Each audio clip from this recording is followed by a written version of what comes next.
over for Mary, and to wish him all the very best in his work. And the more we all cooperate, the less work there is for everybody. So just to thank you, Mary, and to welcome you, Derek. Okay. Okay. We'll move straight on into the presentation on the Sandymount Coastal Flood Defence. And just to say, for pure convenience sake, I'm going to take the emergency motion from Councillor Flynn as part of that, because the linkage is the proposed promenade extent.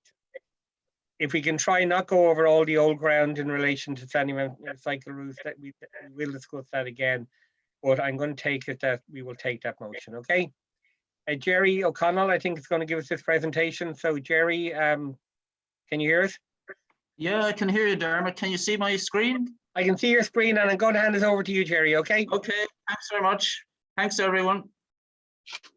Okay, so this is a presentation on phase 1 and phase 2 of the Sandymount Coastal Flood Defence Scheme, updates really. I presented phase 1 before, so I'll shoot through that fairly quickly and I'll get on to the second phase. Phase 1. You've gone silent, Jerry. Yeah, yeah, I'm not getting any movement on it. Oh, hold on, there we go. Yeah, there must be a bit of a delay. Yeah, so phase 1 is the promenade. So it's 1,100 meters long, and yeah, so basically what we're proposing to do here in the quite near future is to strengthen and build up the existing seawall, which is at the back of the footpath. In a lot of cases, we'd just be taking the capping stone off and strengthening it up. But just north of the Martello Tower, we have to raise the wall by up to 360 millimeters. We have, which is, what is it, 14 inches roughly. And we'll be putting back similar stone to the existing. And we'll be repairing around it at the back of the footpath. We'll be replacing. You're welcome to stay here. Oh, sorry. We'll be replacing it to its current visual standard. There are 11 openings. Well, some of them are double at the moment, and we're planning to replace 10 of those with floodgates and close one of them off, the one just south of the Martello Tower. There's also 65 meters of new reinforced concrete wall faced with stone around the Martello Tower, which is a distinct weak point in the current flood defences. And then there's the site compound. We've removed some of the existing shrubbery already, and we're liaising with parks on that. There'll be closure of some of the existing footpaths, but we're hoping to keep the promenade open, except possibly the bit around the Martello Tower when we're working on that. And we'll be reconstructing of the promenade and the footpath as required. Yeah, so then this is just one section which shows you the existing, what we're planning to do with the existing wall, and also yeah, the gaps which will be replaced by floodgates. And then on the left hand side you can see the typical floodgates. There'll be double ones where there are entrances to the car parks, and single ones where there's just pedestrian entrance. And we found these from the Dodder and other projects to be the quickest to actually install. They swing over onto the back wall behind them. So these are just really a repeat of the previous, and they give all the locations of the proposed new floodgates there, just north of the Martello Tower. And then these ones here are just south of Martello Tower. So I'll just whiz through these because it's sort of the same thing over and over again. But obviously, if you have a floodgate opposite you, it's quite important.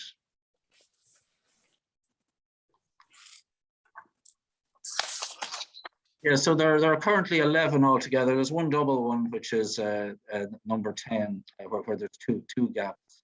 Yeah, in general, we're keeping as wide as we can. A lot of them, the gaps will be similar to existing, but some of the very big ones, we're rationalizing those.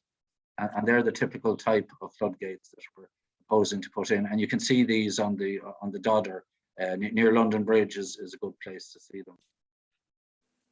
So there's two examples of ones that we've put in previously.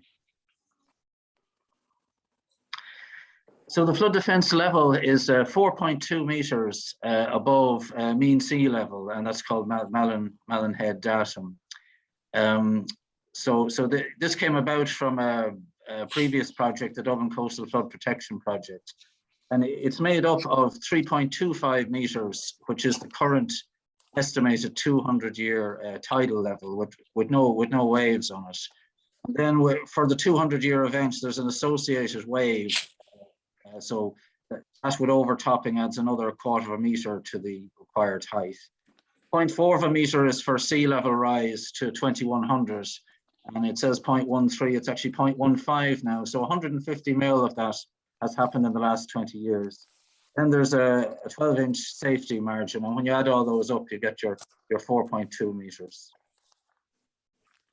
Yeah, so these are the current flood maps for Sandymount, and the very dark green are the ones that are estimated with wave action to flood in the 10-year event, and then the slightly lighter green is the 200-year, and the very light one is the 1000-year flood event.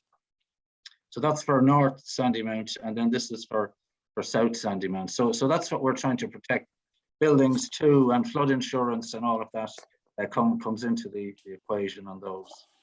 Just give us those numbers again, Jerry. Can you, for the three respective colours? The very dark green is the 10-year, the 10% up there.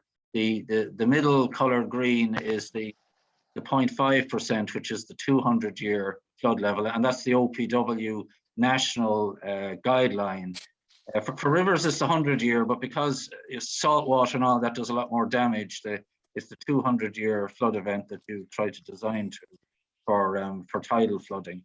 And then the last one is the 1000-year flood event, and you can't you're not meant to build residential buildings in the 1000-year flood zone, so that comes into planning, the planning element of development. Yeah, so what, the wall varies in height because the road goes up and down relative to sea level. So that's why it's not a continuous wall of the same height. Overall, approximately 1,150, that's probably closer to 1,200 now, properties will be protected from the estimated 200-year tidal flood event plus wave action. And around 3,000 properties, probably 3,100 now or thereabouts, will have reduced flooding from the 1000-year flood event.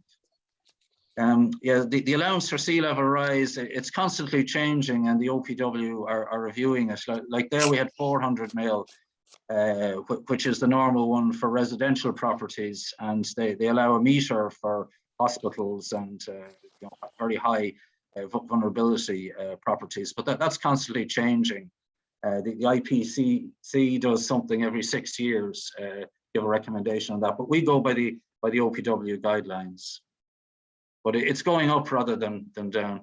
So then when we're going for planning, we drew these lines for the individual houses, and we took photos from each house, and it kind of showed the residents exactly what view that they would be losing, from their buildings. A lot of them it won't change, but the ones just north of the Martello Tower. So when we're doing the planning for this phase, we use that. I won't show you them all, so just showed one. So then we move on to phase 2. So phase 2 is from north of the promenade up to Seanmore Park, and it's approximately 800 metres long, although that's reducing by 8 metres per year with the sand. So in 100 years it'll all be sorted out, but fortunately we can't wait that long. So previous studies indicate 4 main, very preliminary options. So the first option was to build a new wall up to 1.5 metres above the footpath level, and with rock armour protection on the seaside. Option 2 is raising the existing wall to a maximum level of 1.2 metres above the footpath level, which is kind of the normal defence level for a drop, with an 8 metre wide promenade and rock armour. The 8 metres was kind of the minimum width that we could get the wall down to that level prom. Option 3 was the same as option 2, but with a 30-meter wide promenade. That was to try and match the existing one. And then option 4 was to build a new higher flood wall on the seaside of the existing seawall.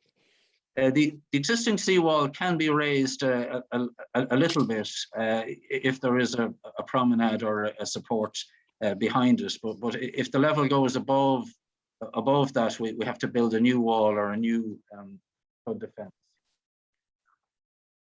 Yeah, so this is the existing scenario, and you can see we've just taken a kind of a typical section. The existing wall varies a bit, but 3.5 meters above sea level is one level on it. It gets a little higher in places. It steps up and down.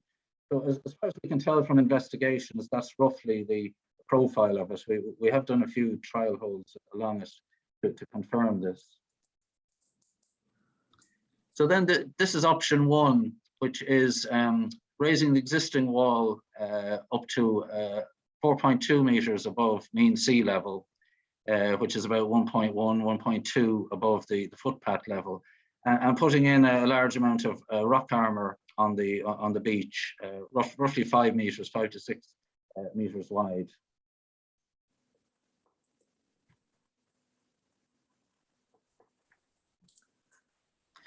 This is option. Oh, hold on. This is option 2. So this is raising the wall up to 4.25 meters, which is 1.15, 1.2 above the existing footpath. Putting in a promenade 8 meters wide with rock armor on the seaside. And then this is option 3, which is the very wide promenade, which reduces slightly the height of the raising of the existing seawall. And then this is option 4. If we just go for a wall on the seaside of the existing wall. So the height above the footpath level will be up to 1.6 meters, which is about 5'3", 5'2", 5'3". A significant height, but it gives you an idea of what's required, you know, with kind of the minimum intervention on the seaside. Yeah, so there are quite significant funding requirements. Option 1, the estimate, which is the rock armor and the wall height increase. So the preliminary estimate of that is about 10 million euro. I don't think we'll get that from the OPW, but they will be able to fund most of it. A business case would be required, but there are so many houses, you know, requiring a defence, which will get a significant amount of it. Also, all of this area is outside of the Dublin City Council boundary, so there would need to be a boundary extension from the Department of the Marine or foreshore license or something like that. And there's also significant environmental constraints, which would mean we'd have to go through the Part 8 procedure to onboard Planala for all of these options. Option 2, which is the 8-meter wide promenade, the estimate of that's 12.3 million. Again, I'd say mainly from the OPW. Large environmental issues, foreshore license. I suppose the good thing about this is it keeps the wall height down beside the roadway.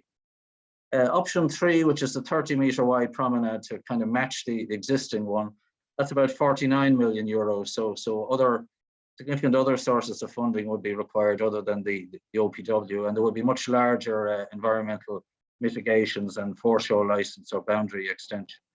And then the 4th option then, the new flood wall, that's about 21 million. There's a ESB cable about 2 to 3 meters out, 110 kV. So the diversion of that would be quite significant in the funding of this, probably 5 million or so of that order, quarter of it. Other funding sources to be required, again, large environmental issues and foreshore license or boundary extension. So the next steps, so we're hoping to start the construction of phase 1 either late this year or early next year, and that will take about 12 months to achieve. Yeah, COVID restrictions are reducing. Depend a bit on OPW direct labour and the availability of funding for it. But I would definitely hope to start that earlier next year. Phase 2 then, which is north of the promenade up to Sean Moore Park, we're doing contract documents at the moment to appoint a consultant. With this, we're also hoping to increase the size of the rock armour in phase 1. It's we've had a look at it, and it's a bit on the small side, so we'd have to enlarge that slightly as well. So we're hoping to appoint a consultant later this year. So the consultant will evaluate all the existing 4 options, and they'll look at any other options that come up. Since that preliminary design was done, there are probably a number of other options, probably intermediate sizes to 8 meters and 30 meters. Then we'd be planning to have a non-statutory public consultation at Q3 2022, and the target would be to get planning application into on board Planola Q4 2023. I currently have one in on the Poddle, and it's been in for a year at the moment. So I'm putting in a year there for on board Planola decision. Then procurement of contractor Q2 2025, construction Q4 2025 to Q4 2027. The reason why that's fairly long is that there are an awful lot of environmental issues. So at certain times of the year, you can only do certain things. There's Brent Heath, there's a whole lot of other environmental issues which would slow down the construction. If there are no environmental issues, it would probably take 12 to 15 months to construct. And then hand over in Q1 of 2028 with a 12-month maintenance period. So thanks for listening. Thanks very much, Jerry. There's something gone wrong with my screen, so I'm going to go out. So Anne Feeney, could you just share the next minute or two and I'll be back in? Oh, yep, will do. Thanks, Dermot. Thanks, Anne. Okay, thanks very much, Jerry, for that. A lot of detail in it and a lot to think about. I'm going to open it up for questions. If you can take down your screen, Jerry, then I can see faces. Yeah, I'm just trying to see how I unscreen. I know. Oh, stop share, I see, yeah. That's it. Okay. That's great. Thank you very much. Let's see, have I got people up there yet? Yeah, have. So just, I see a number of hands there. I'm not sure who came up first, so please forgive me but I'm taking them as I go across my own screen here. So Councillor James Gagan, followed by Councillor Deirdre Conroy. Thanks, Anne, and thanks, Jerry, for that really helpful presentation. It's good to see progress being made on phase 1, and I suppose very interesting to hear the information in respect of what's proposed on phase 2. And I suppose that's the one I really want to ask the questions about. I suppose, and maybe you can't answer this right now, but if you could give us a general sense, I mean, from your vantage point, what do you see as the best option of those options? I realize these are very early doors and all that, but what would you see as being, I suppose, the best long-term investment for the Sandymount area in terms of both, in a context of both flood protection and I suppose general amenity? I suppose my second question stroke comment is that it's pretty clear to me that if we want to build a world-class cycleway, greenway, coastal way, whatever you want to call it, that option 3 is where it's at. This is what was long promised, not delivered for a whole variety of reasons, which we don't need to go over now.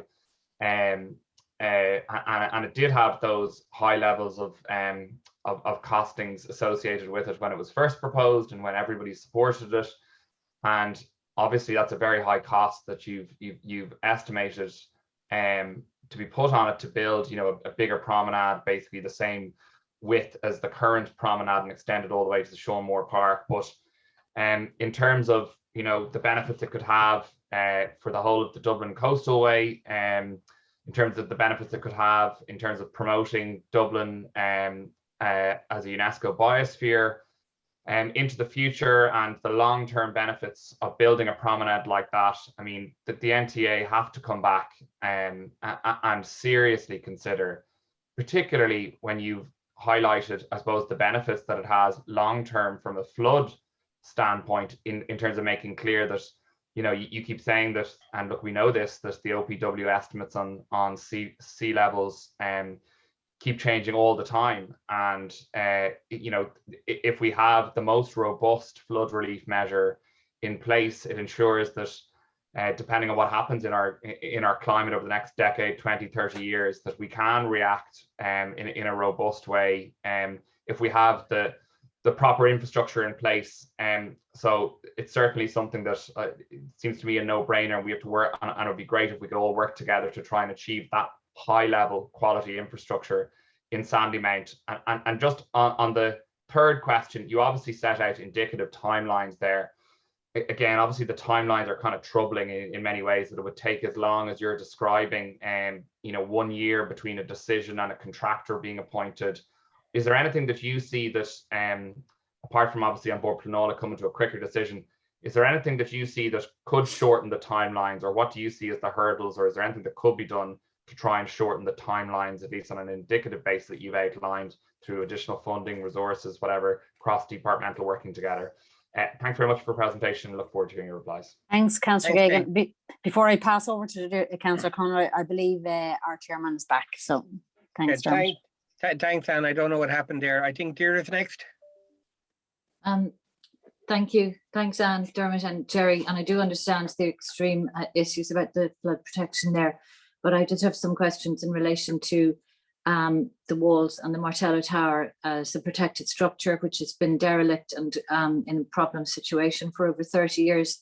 So I'm addressing this also to the City Council as well as yourself, that what if you have a CGI image of what the raised wall is going to look like around that protected structure, and the quality of the stone and the lime mortar that's proposed.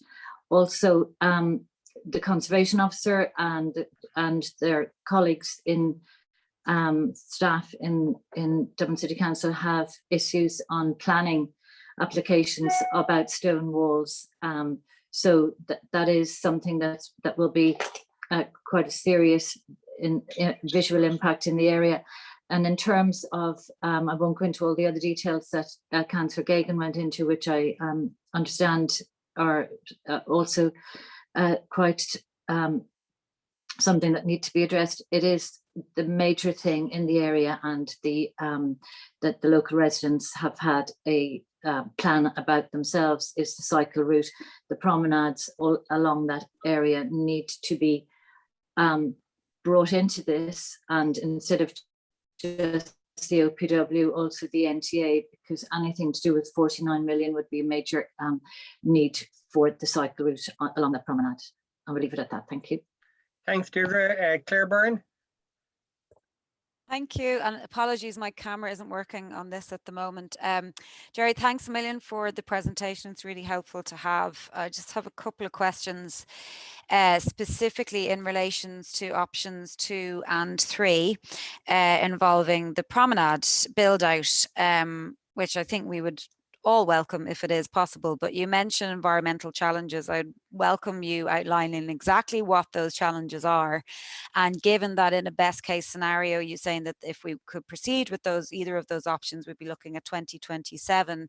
Presumably that would mean avoiding any sort of legal challenges around those environmental issues as well. So if you could outline those, I'd be very grateful. Also, can you just clarify that any suggested extension to the promenade is just to the Martello Tower? Is that correct? Or can it go beyond the Martello Tower? So my understanding is it can't, but if you could clarify that, that'd be great. Just in relation then to do you envision that these flood protections would be sufficient to also protect New Poolbeg West development as well, or will we be looking at further flood protections down along that side, potentially further down the line? And just another question, which is sort of related. When I represented Pembroke, I secured funding for the containers there that contain the sandbags to have those painted by an artist, and we were halfway through the work and then it was pulled because I was informed that because of flood protection works that we would no longer need the sandbag containers. However, they're still there, and judging by the timelines you've outlined, even for completing phase 1, whatever by phase 2, it seems like we'll be quite a while before they will be no longer required. So I was just wondering, this is a question to the area office really, if we can perhaps revisit installing some sort of installation on those containers while they remain in place, just in terms of public realm and visual amenity improvements. Thank you. Thanks, Claire. And sorry, Kevin Donoghue, and belated happy birthday.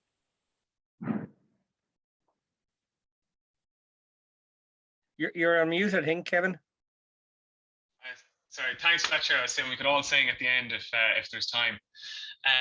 Just in case, I just have a couple of questions that, apologies now if they're slightly introductory. It was mentioned around the 200-year event, but there's been, I suppose, increasing number of reports around the fact that essentially 200-year events will be much more common in the next 50 years in Europe, particularly in relation to flooding. And I'm kind of wondering, is that, presumably that's part and parcel of the consideration here.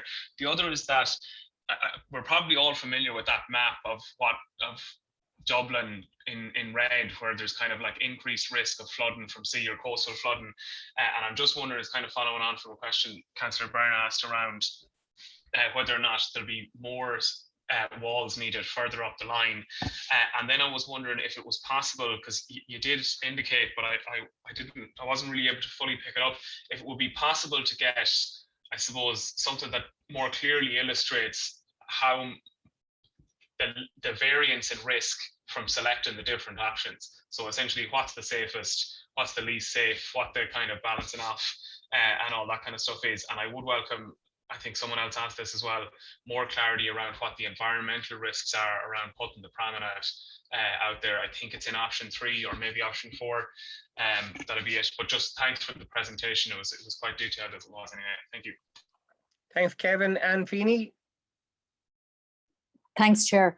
I won't repeat what others have asked, but I would just like to comment that now is the time to do the cycleway piece as part of this project. Not to do it and to have to go back into it as a separate project would be, in my view, careless, reckless, and just very short-sighted. So I would think that from a cost management or project management perspective, from a disruption perspective around the area, it really has to be factored in to this as part of the project design. Thank you. Thanks, Anne. Claire O'Connor.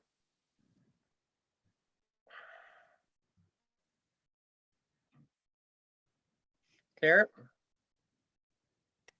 Apologies, Chair. I have to actually keep my camera off just because I'm having difficulty with the broadband at the moment, but I hope to have it fixed later on in the meeting. Yeah, not to repeat what other people have said, I suppose, Jerry, I'm just wondering, is there an optimum option that you consider the most cost effective and the best option for Sandymount? And given the timeline presents such difficulties, does that timeline vary in respect of each of those 4 options?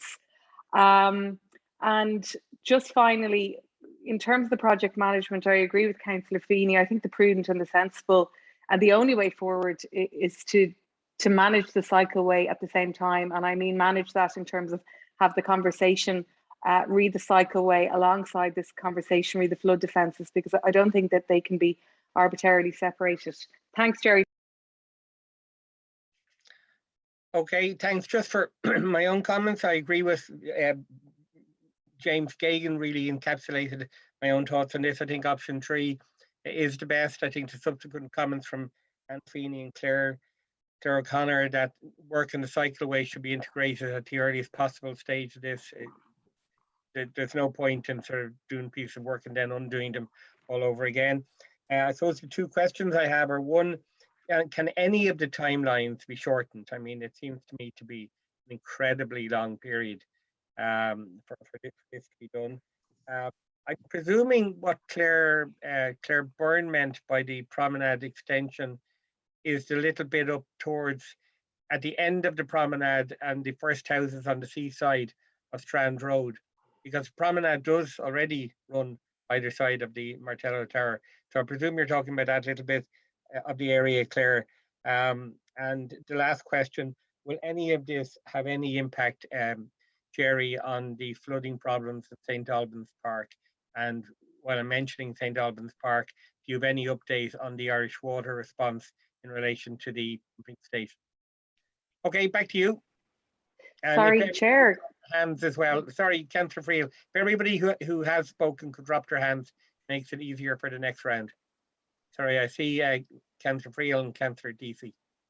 Councillor Friel, you're on mute, Mary. Sorry, I don't have my hand up.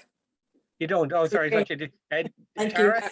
Yeah, no, it's for the next part, Dermot. Sorry. Okay, let's just go to Jerry for a response. Sorry, Chair. That was actually me rather than Councillor Freehill. I had forgotten to ask. I just have it written down here about interim measures. Given the stark timeline, what kind of interim measures could we put in place? Thanks. Okay, that's a fair question, Claire. Before you joined, I just said I would be taking Councillor Flynn's motion without debate, just as part of this item. Okay. Yeah, I heard that at the start. Thank you, Are Chair. you on minutes at this stage? No, Chair? no, Mary, we're going back to Jerry O'Connell for the response to Thank those you. issues. I thought I was missing Okay. something. Jerry. Okay, thanks Dermot and all the other councillors. Yeah, so what do I think is the best option? That's a difficult one. It's mainly down to funding. I would think what's possible. The OPW will give us a certain amount of funding. I don't know, maybe 5-6 million. I have to do a business case for us, maybe a little bit more.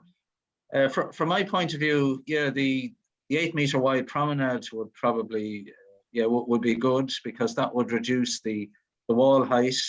As you probably know, I have a lot of other projects on, and Clontarf is one of them.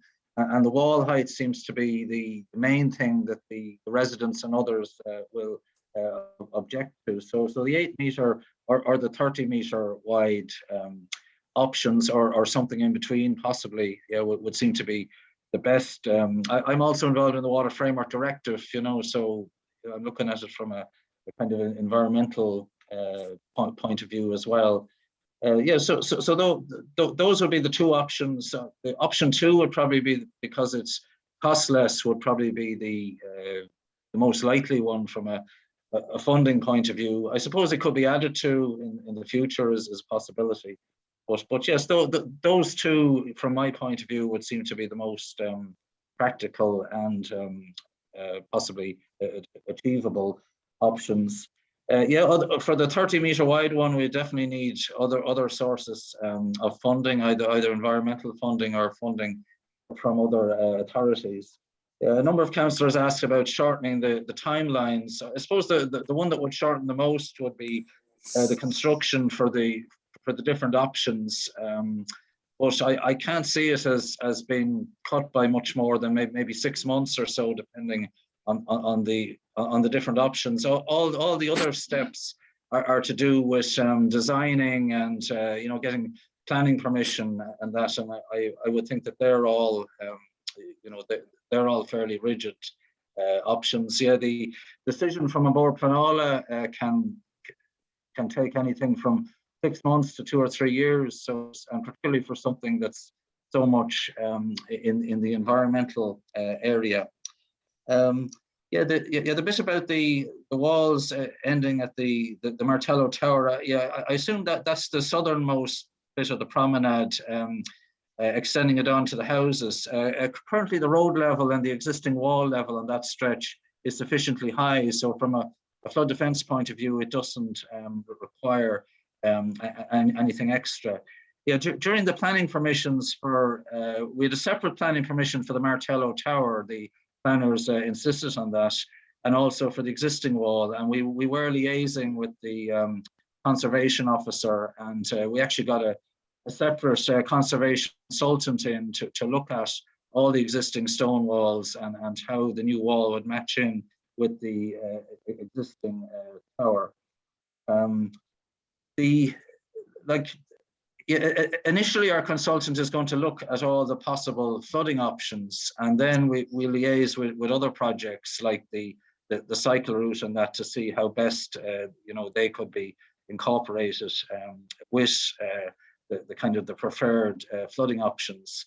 One problem with putting the cycle route on the promenade side is that it should be closed a number of times during the year with high tides. Currently, probably 2 or 3 days a year, and in the future it should be closed more frequently. Let's see, and the environmental challenges. Well, so we're in a kind of a branch of a UNESCO site. There are about 30 different bird species. There's zoster grass.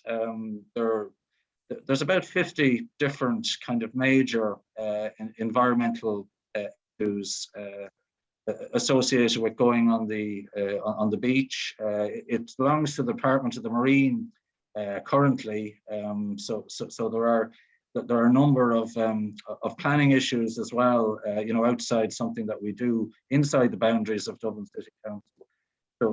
So there are a very large number of environmental challenges, Brent geese occasionally, and others. So yeah, the environmental challenges, I would think, are as big as all of the other challenges combined from a planning point of view. Yes, and avoiding legal challenges is very important because you have to address all the environmental impacts, and we definitely would impact the environment. So we're not talking about scoping them out. We're talking about having to carry out mitigating measures to compensate for some losses of the environment. I'm not too sure where Poolbeg West is. The IGB lands, Jerry. Oh yeah, the IGB site. No, this wouldn't protect that area at all. I was involved in the planning for that, so they have to analyse the existing embankment and possibly strengthen it up if it doesn't provide a flood defence. But the existing embankment is high enough, so it would involve some sort of grouting or that if required. Yeah, you mentioned about the sandbag, so I think that's an area office issue.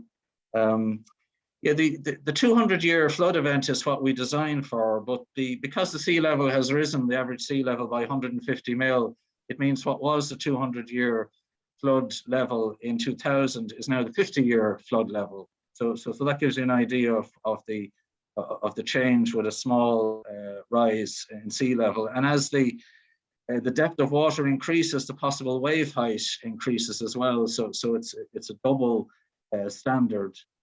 All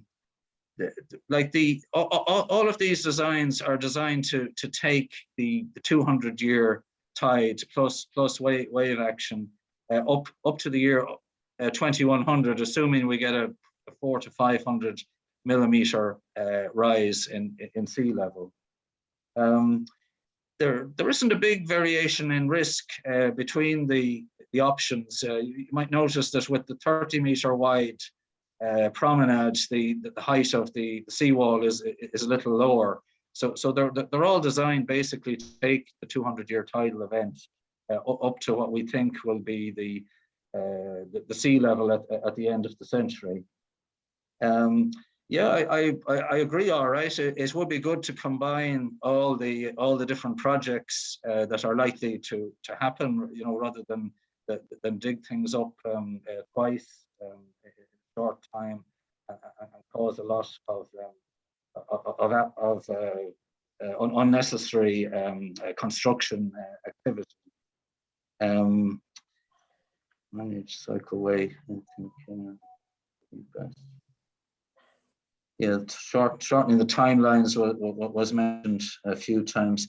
St. Albans Park, yeah, the Irish Water manage the pumping station in St. Albans Park, and following the recent flooding, they and the drainage division are investigating this, all the pipelines and the pumps in the area to see what if everything is functioning correctly. I can get onto them and get you more up to date report if you require.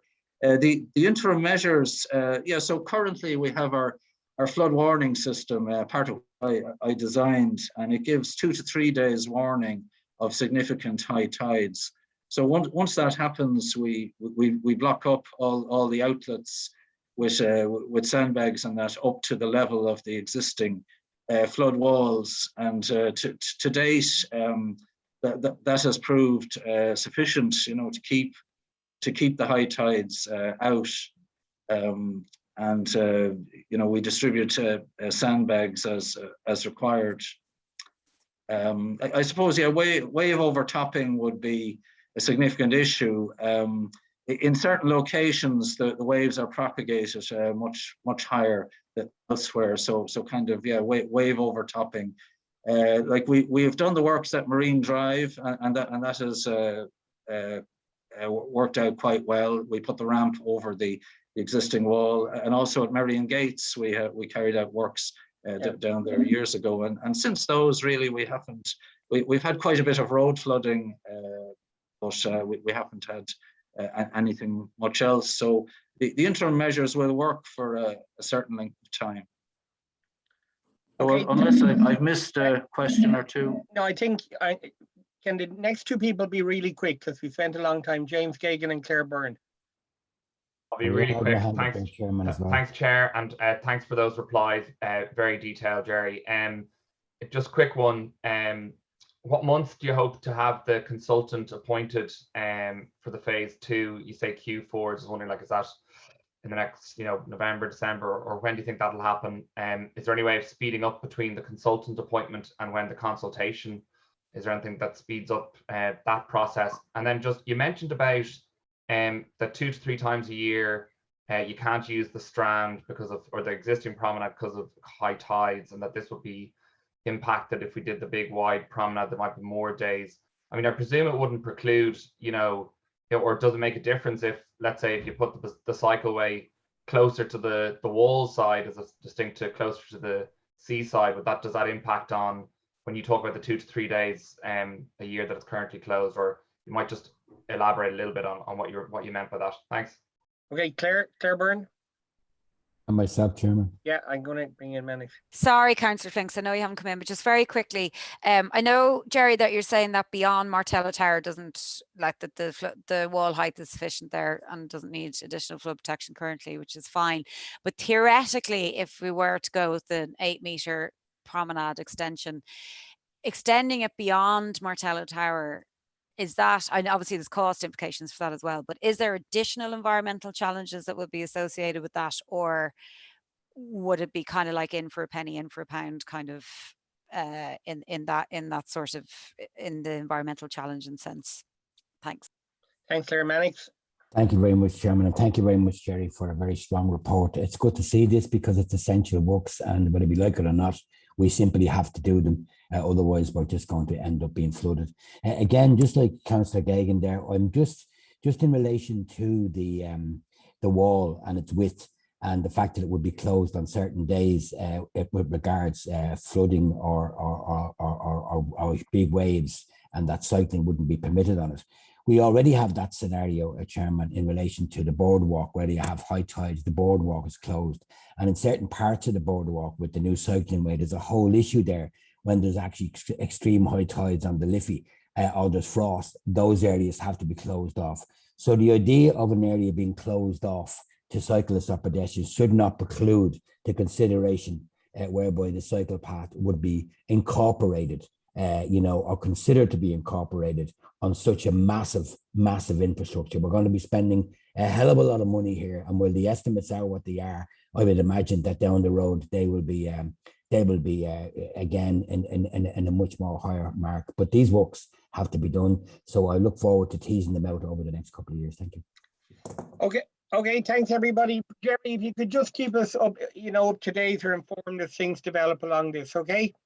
And just as I said at the beginning, can we just take Mannix's motion, which is simply calling for the Dublin City Council to engage with in relation to the new STC proposals? Agreed. Thank you, Councillor. For anything more. So can we agree that? Agreed. Thank you, Councillor. Okay, thank you, Councillor DC. And we're moving on to minutes. Councillor DC followed by Councillor Friel. Thanks Thanks, very much. Jerry. Thank you. Thanks. Thanks all. Thanks, Jerry, and thank you, Chair. Just in terms of the minutes from the last meeting, I just want to discuss two things very briefly.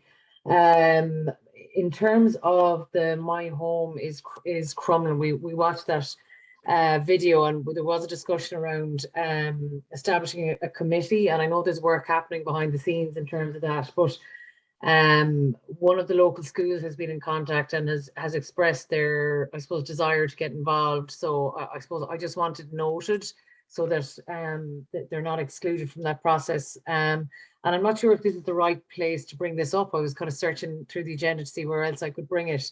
It's probably about 6 or 7 months ago. Lord Mayor Chew was in position at the time as our Lord Mayor. And we did have a discussion around doing a review of all DCC's playing pitches. And we've all received quite a large, I suppose, number of correspondence around Dartry Park. Tara, there's a motion further down that we'll take that under. Motion number 10, I think it is. Okay. That's fine. Okay. Yeah, Councillor Friel. Yeah, Mary, go ahead. Oh, thank you. I didn't realise I had the floor. Thank you very much, Chair. I just want to very quickly bring up a few points under minutes in terms of motions that have been agreed. And to my knowledge, no action has been taken. I'm not trying to open up any discussion. I'm simply asking that somebody comes back to me or we start. The first is, if you remember, that we agreed a motion quite some time ago that we'd meet ESB in connection with the closing of the museum. And, you know, that has kind of been put a bit on the back burner. Nothing seems to be happening there, but we never met ESB, and I'd like to re-simulate that again. We did agree a motion, but nothing happened. The second one is the Citizens Information Centres. We had a meeting with them. They promised that we would actually have an opportunity to participate in their corporate plan. We never heard anything else. Rathmines is still not open. I mean, you cannot walk into it. And I mean, this is confirming what we were told, that they're planning to close the doors and lose the face-to-face service. And I think COVID is being used on that. So I'm asking that we get back to citizens information and why wouldn't we have an opportunity to participate on that? And if it means meeting them again, well then so, because it is a very important issue. I got a motion agreed last February in connection with Grove Park. I have written, and they have a whole proposal. I've written to Lesmore, I have written to everybody. It was agreed that they would meet them. And they keep coming back to me and say, Mary, why aren't we getting to meet someone? And I mean, I'm not getting any response. And this is just many of the things at the moment that we're getting. And the last one, Chair, is probably, I only co-proposed a motion that you really created, and that was the Municipal School of Music. We were supposed to have a working group on that. To my knowledge, nothing has happened. So I'm just raising them and hoping that by raising them that we can actually get action. Okay, thanks, Mary. Claire Byrne, and then I'll bring the manager in on all of the issues, okay? Claire? That was an old hand, apologies. Oh, okay. If I can just make one general comment, I was going to make it some other point on the agenda, but I'll do it now to John, Derek, and Brian, and Mary. I just noticed an awful lot of the answers now are, we will have a look at it and come back to you. Now, councillors don't have really an awful lot of powers. But one of the few we have is to put down questions and motions. And you do that in order to, if you want, prioritize an action above and beyond your other rights and ways of communication. And when you get an answer back saying, we look at it, it really reduces hugely the impact of your rights as a councillor. And it's not all departments. And at this meeting, I won't name the departments who I think are particularly falling down.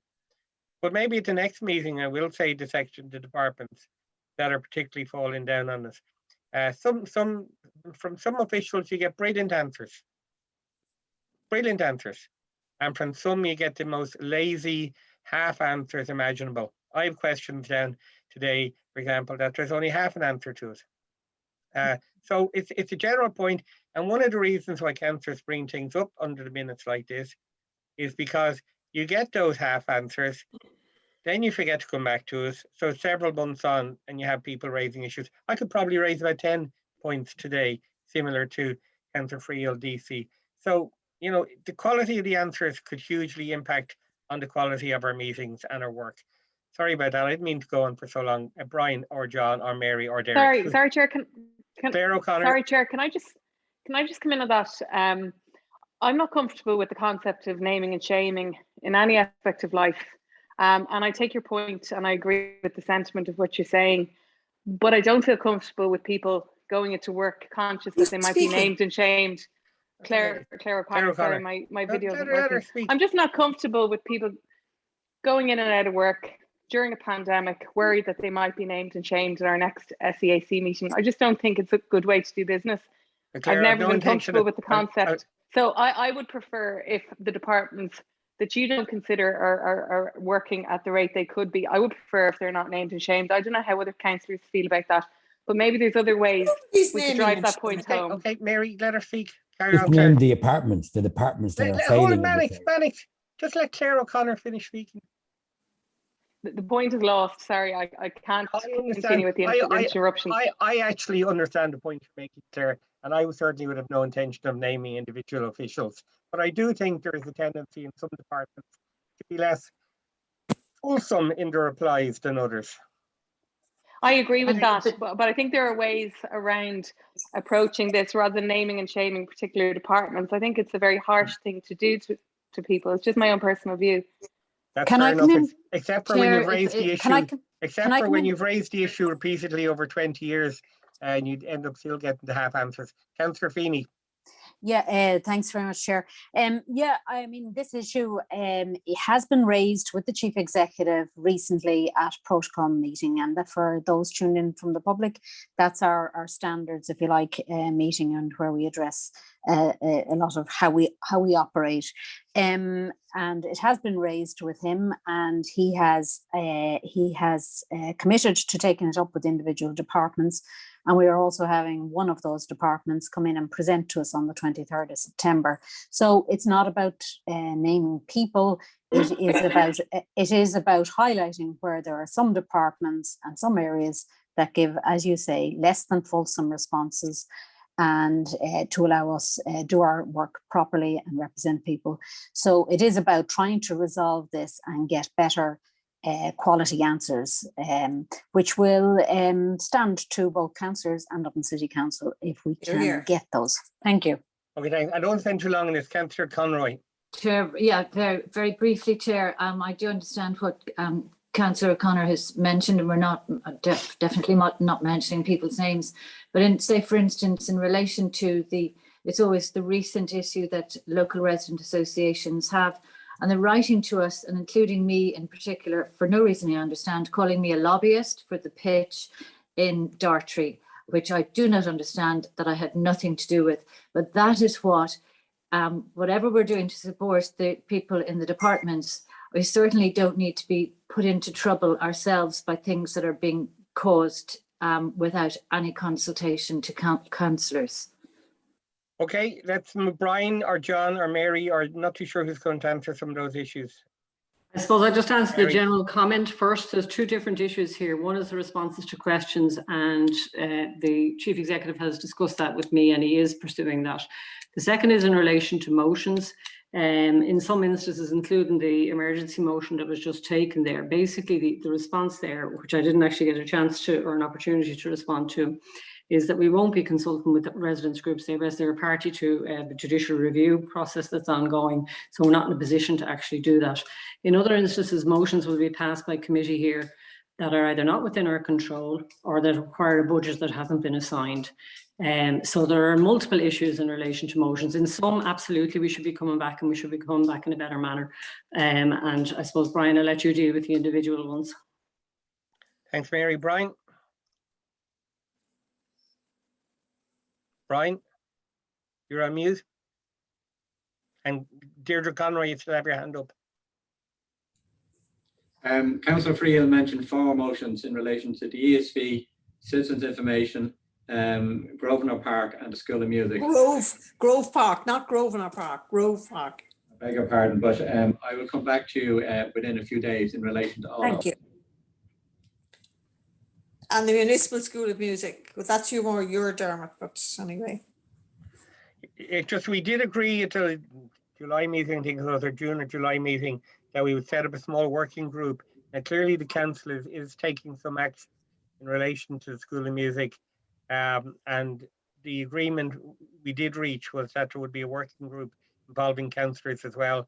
So maybe you could come back to us on that group, and then we could appoint some councillors to work on it as well. Okay. Okay, we're going to move to traffic minutes of the tag. Anybody want to? Councillor Friel, Councillor Claire Byrne, Professor Friel first. Myself as well, Councillor. Okay. Please. If people put up their hands, it's just easier for me to follow and not exclude anybody. Have 3 questions. Number 19, Sundrive Road. I'm wondering who actually requested double yellow lines there. It said a councillor. I mean, it shows very little regard for the people living on those opposite these footpaths. Palmerston Park one way, I'm happy with that. Grove Road, is there anybody here from traffic? Yeah, there is. Yeah. Yes. Yeah. Yeah, well, I just want to mention there was a question, there was a yellow box from Grove Road requested, and I understand why you say it can't, but just as we're dealing with Grove Road, I have taken up on quite a number of occasions the box where the car turning right from Harold's Cross Road into Grove Road sits, and that's what gets the filter light going, and I understand all that. But the one thing that worries me very much, as you're sitting in that box, something has changed about its actual location, because as you're sitting there, the cars coming from across the bridge have to really nearly sway to avoid you.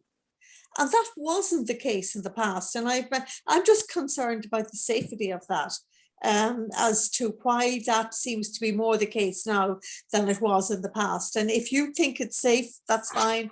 I'm only just simply highlighting it, that I just noticed that it seems to be an issue for cars coming forward as this car is positioned to turn right on Howard's Cross Road into Grove Road.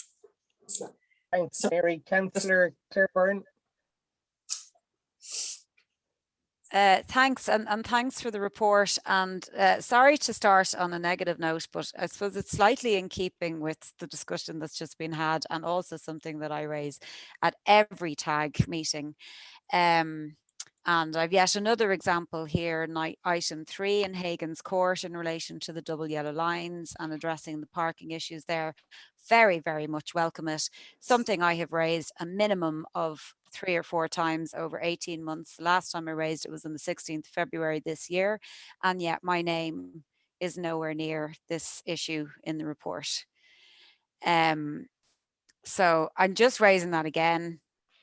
I mean, obviously the main thing is that this issue is going to be sorted. I'd like to know when the double yellow lines are going to be reinstated.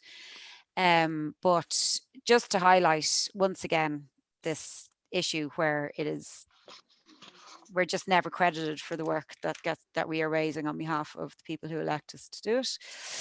In relation to item 16, also good to see those double yellow lines being reinstated. Again, can we find out when they will go back in? And very much welcome the electric car bay in Golden Lane, that you will actually be allocating the second parking bay there to allow 2 cars to charge there. And just take the opportunity to also ask, can we get an update in Southeast Inner City in terms of overall provision of electric charging points for EVs across the city? Thank you. Thanks, Claire. Mannix Flynn. Mannix. Yeah, Dermot, thank you very much. I tried to raise this matter a couple of times over the past while. It's the deplorable situation of traffic on Leinster Square. Many of the residents are ringing me in relation to it.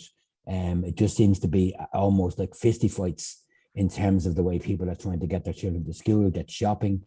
The residents there are driven absolutely mad day and night with cars just willy-nilly. And I know there's huge issues with traffic within the city, but there's equally a deplorable situation happening there.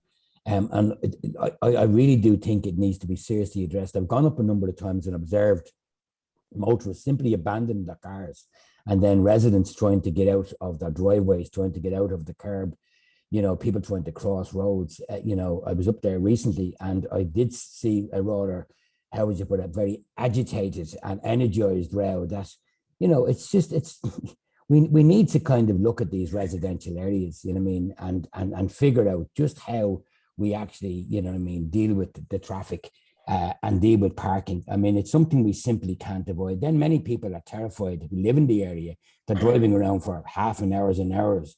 Some of them don't even use their cars now, you know. So, you know, it's something that really, really seriously needs to be addressed, you know what I mean? And the residents would really like some engagement with Dublin City Council in relation to that matter. Thank you very much for hearing me out, Chairman. Thanks, Manny. Councillor DC. I see you, Mary. I see you, Councillor DC. Thank you, Chair. No, I just want to say I'm delighted to see the double yellow lines on 18 Avenue at the entrance to 18 Avenue from Kimmage Road Lower. And it's just interesting. I know I'm not the only one who brought this issue up before in the past, but it's interesting that the guards actually requested it. So it might be good if we maybe go through the guards anymore, but I'm really happy to see that. So thanks for getting that sorted. Thanks, Tara. Mary, and you have been in before, so you're on mute, Mary. You're on mute. No, it was just to comment to Councillor Flynn's point. Apparently a new person has moved into Leinster Square, and he's the person who's moving this. I don't understand why he doesn't connect with the residents and the local councillors. We might be able to help him. Okay, thanks. Claire, is that your hand up or an old hand? It's my hand. Can I ask for Claire Byrne's hand is up as well. Yeah, can I just ask for 2 agenda items for next month under tag, if at all possible? What? Well, actually 1 agenda item. Can we get an update on the low traffic neighbourhood plans that we haven't seen any progress on those areas that are designated, but also on plans that were submitted by other areas, in particular Portobello, under COVID mobility measures that we haven't seen any progress on yet either? Thank you.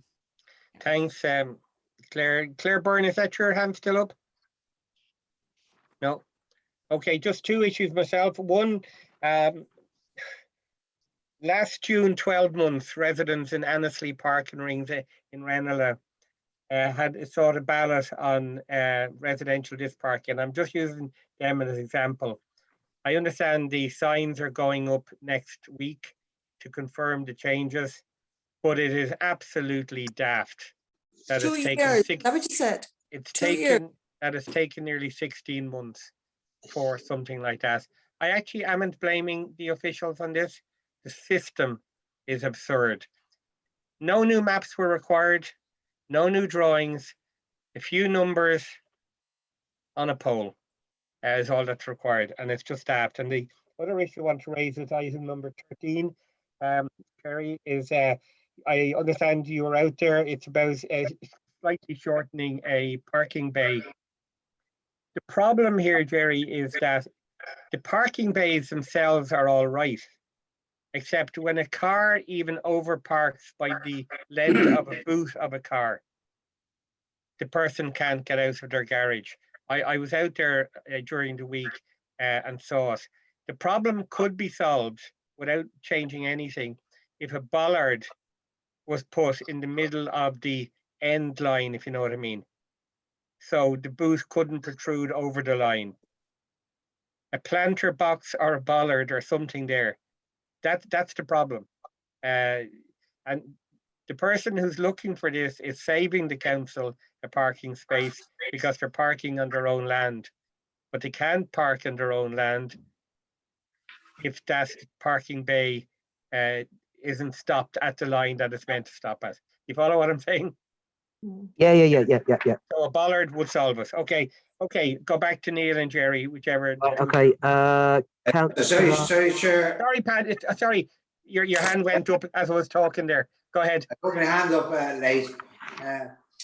I put a question in relation to what has best been described as traffic chaos on Windmill Road in Crumlin in the vicinity of Willie Pearce Park, particularly when you have a sports campus with GAA, soccer, boxing and swimming. And when there's events taking place there, it has become absolutely chaotic. And I have videos that show that. And the response I got was the response I had expected, that the area engineer will look at it and TAG will look at it. What I'm asking today is that this issue to be taken as serious as we've taken things like parking and traffic chaos around Bushy Park and other parts of the constituency. And I would ask for TAG to seriously look at this as quickly as possible. Thank you very much, Chair. Thanks, Pat. Okay, go back to Jerry and Neil. Yeah, hi. Okay, Councillor Freehill, you brought up the issue of the box on the junction with Grove Road and Arts Cross. Yes, that junction is actually now being looked at because we've had issues with cyclists. So there's going to be a few adjustments made to that junction. We haven't got a confirmation yet, but that might affect. It's going to affect traffic turning right onto Grove Road because we've had incidents with cyclists being stranded at that location. So at the moment, it's been looked at by TAG and the ITS team. So there will be adjustments made to that junction. Nothing's been confirmed yet, but that box that you're referring to, that might that will affect that box as well. But we haven't got. But as long as it doesn't stop the turn right, we know bus no. to do various things. It's predominantly with cyclists that they've raised an issue here. Okay, the second thing is you mentioned Sundrive Road. Okay, that was brought up by residents. So there's a private landing on that side of Sundrive Road.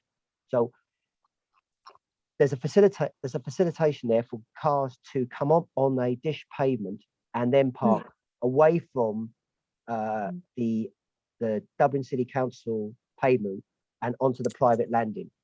But I don't want to give, that's one place where they can mount the pavement and park. But I'm not giving drivers any other place they can mount the curb. And the other thing is, there's an issue down there with speeding, and if I take away parking down there and put in W lines, it's going to encourage speeding. And the other thing is, there are businesses, there are shops. And can I say, Jerry, I don't disagree with you. Mary, let him finish. But I don't disagree with him. My question was, who on God's earth asked to put double yellow lines there? That's my question. Okay, but let Jerry proceed. Residents asked for it. Anyway, what? He said residents, Mary. He said residents. The other thing is, The other thing residents. The other thing is that there's businesses around there, and if I take out free parking there, it's going to encourage an increase in speed, and especially around that area, I don't want to. Yeah. That's my rationale. At all. I'm just curious to know. Mary, we don't have the time for everybody to keep on coming back in. Okay. It's just that I wasn't disagreeing. That's all. Okay. My question was different. That's what I'm saying. I'm not trying to be rude to anybody. Okay. Councillor Byrne, Hagan's Court. The service request came in, and I was asked by a member of parking to go down. I had a look at it. I saw that the service request it looks like it's internal, and that was raised by an official from parking, and we just addressed it. I understand it's been outstanding for a while, and we just tried to get it through, and it's done, and I don't know what else I could say to you. I know, Jerry, it's not your fault. I'm just saying, I've just been raising it for so long, and how does anyone keep track of the questions and the traffic related questions, motions we put down? Is there not a way, even on the TAG report, if it was raised internally or by a member public, but it was also raised by a councillor, that both could be listed, for example, or? Honestly, Claire, we did ask quite a long time ago that all of the items on the TAG that related to an issue would be linked together. And we were told at the time that wasn't possible. But I don't really see why it isn't possible. But,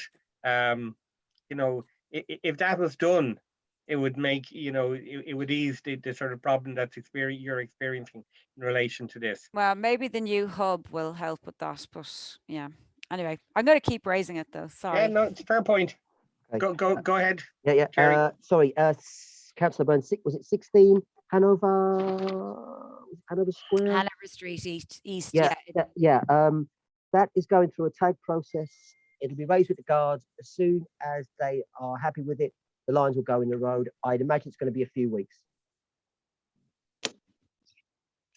That's all I can really give you. Thank you. Okay, and electric charging. I'm not 100% sure about that. I will make inquiries. And what are you actually looking for? Like some sort of map of a rollout for these, or? No, look, to be honest, Jerry, I know that there's a draft report that's been done by Dublin City Council and the other local authorities on type of infrastructure. I suppose at some stage it would be good to know when we might see more infrastructure being rolled out in I think the guys that are doing the southeast area, the EV charging, there is some sort of guidelines documentation being drafted at the moment, but I don't have a definitive date. But if I hear anything, look, I'll let you know. Thank you. Okay, Councillor Flynn, I'm not 100% sure on Leinster Square. There's a pay and display and permit parking in operation there, Monday to Sunday, from 7 AM till midnight. So, what are the issues? Is it just people parking all over the place? They're blocking driveways? Mainly it's that. I'll send you on all the emails I've received. The people who actually have written to me are a long time in Dublin and are a long time in the Rathmines area. And they're not blow-ins or newbies. They're a long time, and they have businesses in the city. But they are real genuine concerns. You know what I mean? So Sure. I'll forward you on all those please, emails thank you. through Brian Henny. I'll do that. Yeah, and Thank that you. goes for Councillor Friel. Didn't you raise that as well? Leinster Square? No, she just wanted the emails. I'll send them on to Right. Councillor Freehill as well. Okay, sorry, Councillor Byrne again. Low traffic neighbourhoods. I believe one of the air engineers is going through a consultation process with Belmont Avenue, which came ranked #1 for the low traffic neighbourhoods.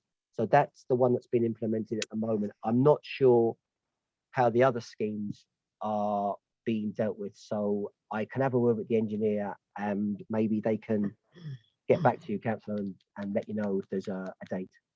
Thank you. Right, okay. Annesley Park, Councillor Lacey. Okay, I know you said 60 months is a long time, but you're going to have to take off almost a year because there was COVID and we weren't, a lot of these schemes and service requests, they were just simply put on hold, and we were redirected to deal with COVID mobility measures. So there is a lag there for a lot of these schemes, but the parking enforcement team have new staff, and they are trying to get back up to a deal with the backlog of pay and display schemes. I mean, it is, obviously you want it done as quickly as possible, but they are going through it as efficiently as they can. That's why I wasn't blaming you, Jerry. The No, problem is that priorities are set by management, not by the councillors. And there is an issue of the councillors' authority being overridden by senior management, and I'm not blaming you for that. No, it's fine, blame away. No, I'm not. Okay, the other one is Councillor Lacey. Which one are you referring to about the I think it's number. Hold on, I'll tell you now. Sorry. It's Dartmouth Terrace, and it is number 13. Right, Dartmouth Terrace.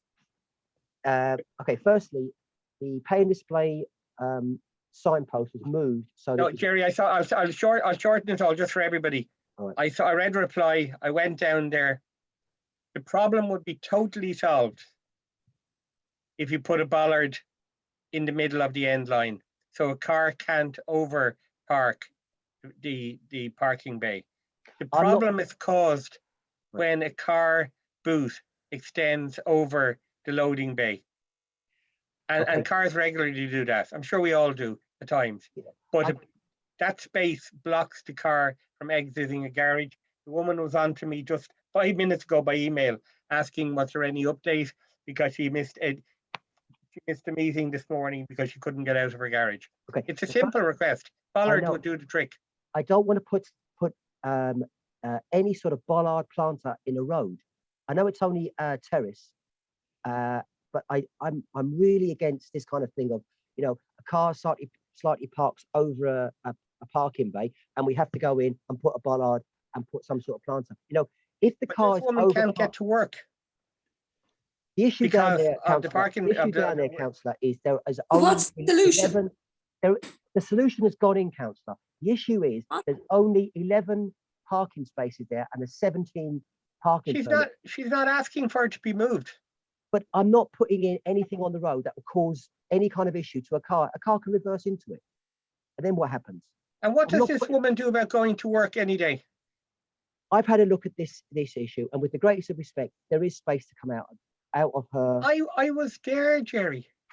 There isn't. I'm not moving, Councillor. I'm not doing anything down there. I think you need photographs.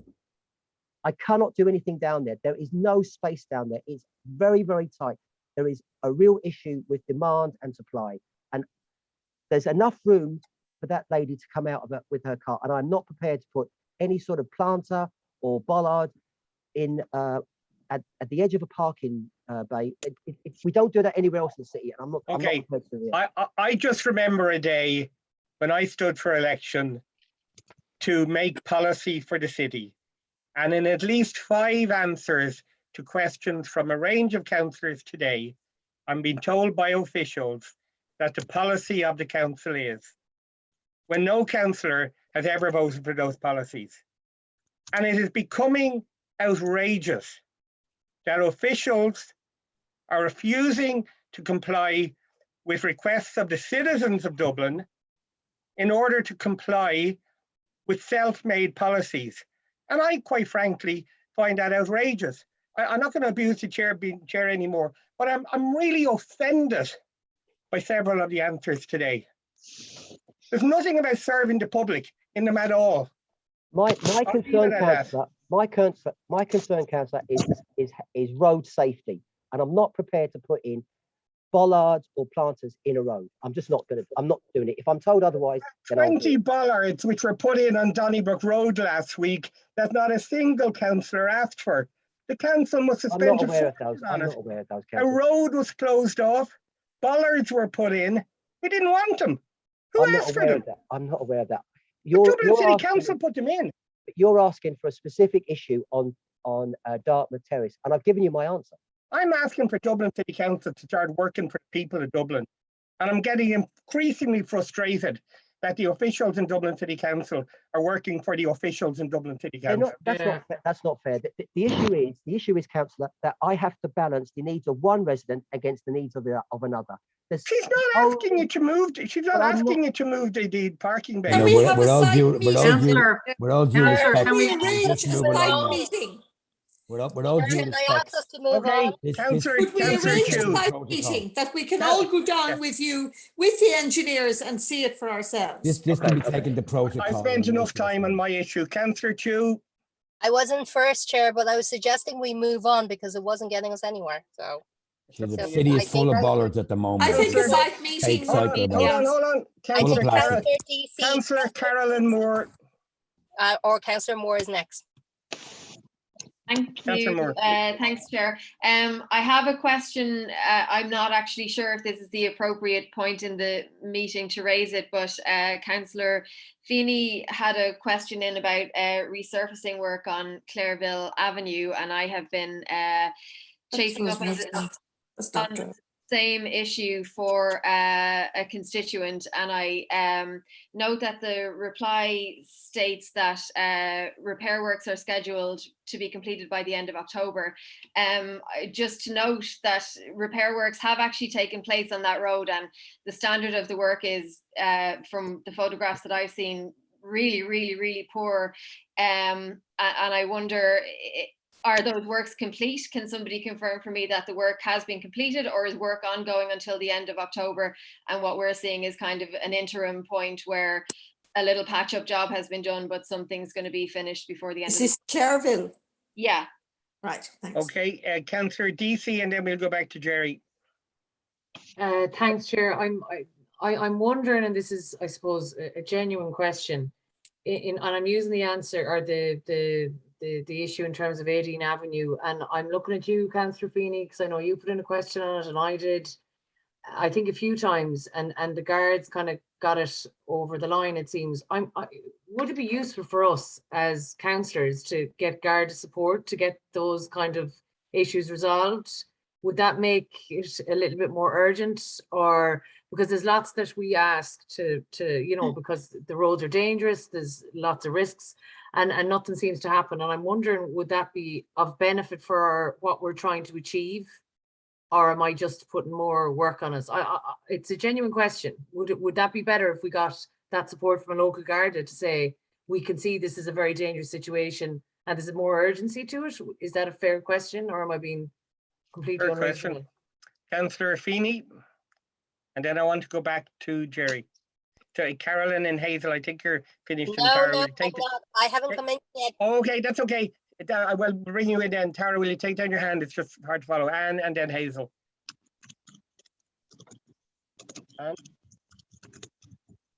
Anne, have you frozen?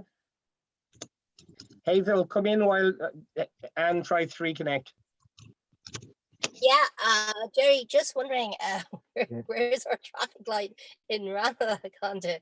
So I know you had said it was going to be this end of Q4 in this year. So the one on Appian Road and Ranelagh Way. And I know some of my replies to my questions was, can we give more details? So in relation to Dunfull Avenue, it's just a question of, is there a plan for traffic calming? Because I had quite a few constituents say, listen, just even simple things like having some kind of plan around that area, especially coming back into schools and work, it's really handy because there's a lot of congestion around there and there's a lot of pedestrian around there as well. So I think it's the fear that an accident may happen from it, and it may be not a question for yourself and maybe a question for Neil, but the other question that wasn't answered was in relation to the 24-hour cycleway. The answer back was, well, could I specify which one? The Ranelagh one was always mooted, and then it kind of got, well, not dropped, but because of COVID, there was a whole load of other works in place. I just want to know the status of when it could be 24 hours, because it is a dangerous route for cyclists that are heading towards Clonskeagh there. Thanks a million. Okay. Thanks, Hazel. Anne Feeney, I think you're back. Yeah, sorry, and I won't delay, but I know Councillor Deasy mentioned, should we get the guards involved? We have gotten the guards. I take your point, and if that's what we need to do, maybe we need to do more of it. But we did get the guards involved and wrapped down, and I'm still waiting. We're still waiting for a response on that, having been promised one last February. So, I'm not sure, but I think this issue we have to take off site with the department and just see how we can resolve these issues. I'll leave it at that. Thanks. Thanks, Anne. Back to Jerry. Okay, Councillor Dunn, you mentioned Windmill Road, Willie Pierce Park. I'm going to go down there and have a look, see what the issues are down there. I know it's the swimming pool and the park. It's a fairly long stretch of road that I think the illegal parking is carried out on. But anyway, look, I'll have a look down there, and if I come up with some suggestions, I'll let you know. Is that okay?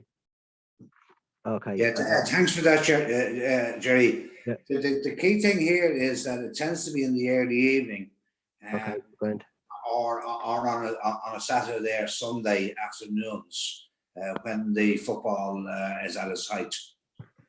Yeah, leave with me. I'll go down there. I'll do a couple of site visits, one in the morning, maybe one in the evening. We'll see how we get on. I'll let you know. Okay, I'm going to move to traffic motions, if that's okay. Motion number 13, Councillor Claire Byrne. Claire? Yeah, sorry, give me 2 seconds. It's I didn't think I had any. Thomas letter. Oh, yeah, sorry. Apologies. Do you agree it? Sorry, I can't actually find the... That this area committee agrees to write to the owners of Brown Thomas requesting that they engage in detailed discussions with Dublin City Council with a view to finding a solution for exiting the Brown Thomas car park, so that we can facilitate the further pedestrianisation of South William Street. Can we read that motion? Yeah. Sorry, I'm just looking at the response.